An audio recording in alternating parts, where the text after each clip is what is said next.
Jackie Lukes is Secretary of the Hull and East Riding Interfaith. And back with us looking through the religious papers. Good morning. It's nice to see you. Morning. Thanks for coming in. What have you been reading about, Jackie? Oh, well, there's an awful lot this time. The Prime Minister's speech about multiculturalism was last weekend, so that's in all the press, the religious press. They're doing their best to try and see what he was getting at, what he was trying to say, because the presentation has been so crude, hasn't it? You know, multiculturalism has failed. So in the Church Times, there's an article by Paul Vallely, and he says, what is multiculturalism? The meaning has shifted over time, and it started out as being an enriching, live and let live, tolerance of steel bands, saris, samosas. This is quoting him. Then he says in the 1980s, it expanded to celebrating different cultures to counter routine racial discrimination. And then he says, since 9/11, it's shifted, hope has shifted to fear, with an emphasis on valuing diversity. This is all what he says, to avoid conflict. Yes. And so he says, with David Cameron, this speech, which I've got here, I've read it to You've get read behind. the speech, I have, yes, wow. because the headlines are just, multiculturalism has failed at an international security conference. It didn't make sense. Anyway, Cameron in 2007, he said quite different things. He said we've got to be very careful of not encouraging the extremists and soft bigotry. Those were David Cameron's words in 2007. We mustn't bully people into feeling British. We've got to inspire them. And he was trying to be very considerate and careful. And in this speech, he just reverses all that or forgets it. And all the way through the speech, he's linking the so-called failings of multiculturalism to terrorism. That's, again, quoting Vallely, but it's what he's doing. And Vallely says, the speech is full of the dog whistle soft bigotry phrases to appease the fearful Tory right and muscular liberals who objected to the warnings of a conservative Lady Worsey that Islamophobia was being subconsciously accepted in polite society. And then Vallely says, so Cameron's just changed his position, and then he says, nobody would disagree with those British values that the speech lists about freedom of speech and freedom of worship. But he says to affirm the worth of individuals from minority groups and celebrate what's good in their cultures, multiculturalism, or what might be better than ours because they are valuing old people, that's positive, not negative. And so Vallely says he's just contradicted himself about multiculturalism and rejecting what previously he was in favour of. It's an extraordinary topic to talk about, isn't it? And when you come out with a startling line such as multiculturalism isn't working, has failed. Yeah, that's it's what failed. All the headlines were. Yeah. Yeah, it's kind of, well, how do you deal with that? And then the debate starts, isn't it? Well, and what does it mean? That's what he's trying to go into. The Catholic Herald has a good article as well, and that ends up saying that David Cameron condemns state multiculturalism, so people hadn't read the speech, and that ends up saying maybe we've had too much of that, the state telling us to do what's politically correct, but organic multiculturalism, this article says, we've had since Roman times, ancient Roman times, just sort of natural development of all sorts of cultures, and nobody makes a fuss about it.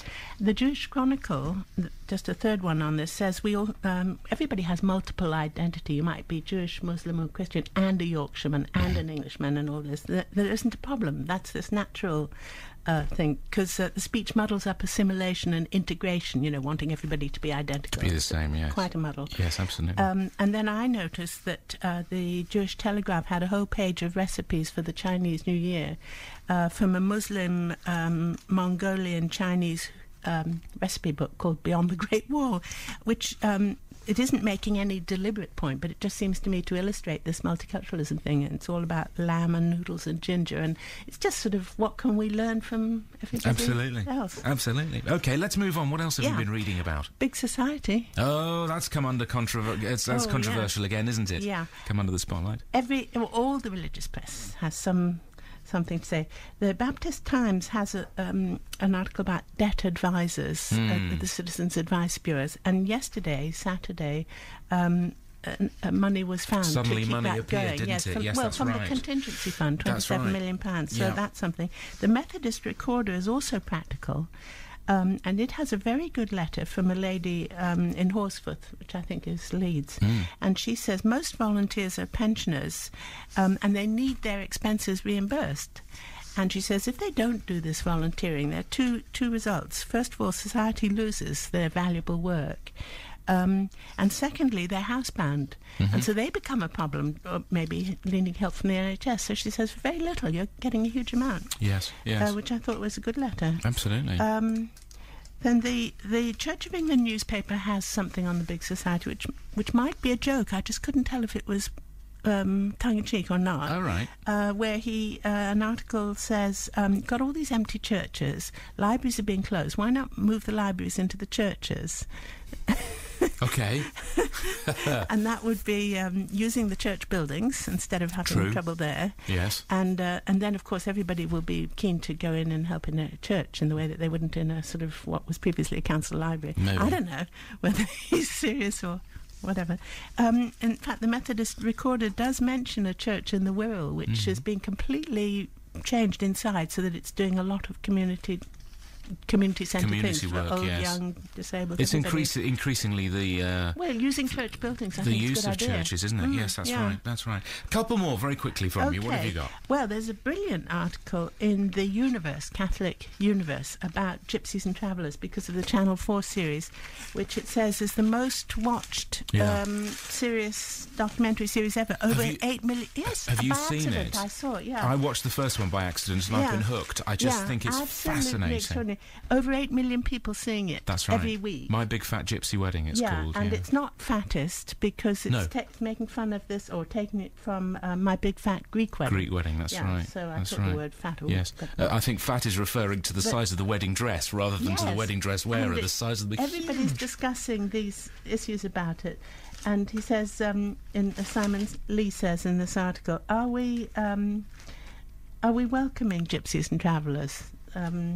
That's Irish travellers and Roma gypsies. The Romanis, so the two words there. To our school and church and local communities, or are they being excluded and marginalised? And he goes through the sort of issues about people making fun of the clothes, but there are values there, and this is what everybody's been discussing of the young girls and the lads. Extraordinary moral values that they have. I mean, really powerful. There may be a culture there, there may be a way of life that not everybody can agree with or can see with or relate to. But their moral values seem extraordinarily high. Yeah, and really, really strong. Yeah. Yeah, and this is what's led to all this result. But they're the most abused ethnic group. They're counted as an ethnic group. Yes, they are, yeah. And this article mentions that in 1965, Pope Paul VI went to a gathering of gypsies in Italy, just as he was on his way to New York, to talk about the Second Vatican Council, and he spent a day in the open air with the gypsies, which was making that sort of point. And in 2005, there was a Vatican thing saying, to quote this, a statement about, gypsies, saying, wandering. This is what the statement said. Wandering is a characteristic of the behaviour of any person in relation with God. Jesus' earthly life was marked by wandering from the outset. And life is wandering, like a great pilgrimage. And it values the gypsy lifestyle and values. And it says, marked by persecution, exile, absence of welcome, even rejection, suffering and discrimination, gypsy history is shaped as a permanent wandering that distinguishes gypsies from others and preserves them in their nomadic tradition. Fascinating. Permanent symbolic reminder of life's journey to eternity. And so it's really... making us aware of them, it, especially in Hull and East Riding, in our midst, and That's really excluded and rejected and abused and everything. They're an extraordinary group of people. Yeah. They really are. Yeah. Okay, I think it's Tuesday evenings on Channel 4. My Big Fat Gypsy Wedding. I think it's Tuesday evenings, Channel 4. I know it's the other side anyway. Thursday, because I saw it by accident after the 10 o'clock book. It's all right. Nobody takes any notice of what I say anyway, so that's fine. That's fine. Okay, one final one, very quickly. Okay, the one that's made me smile, if I can find it, Church Towns, oh dear, where is it?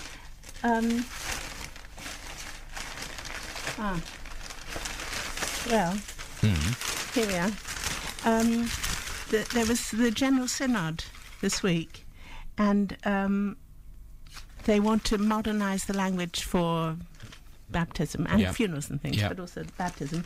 And one vicar said we need more accessible language for the baptism service, less theology. It's full of theology, don't want that. And this vicar is quoted saying there is no need to overdose people in their first encounter. I just thought, so should you overdose them with theology later on? Absolutely. But also, is a baby going to be notice what's said?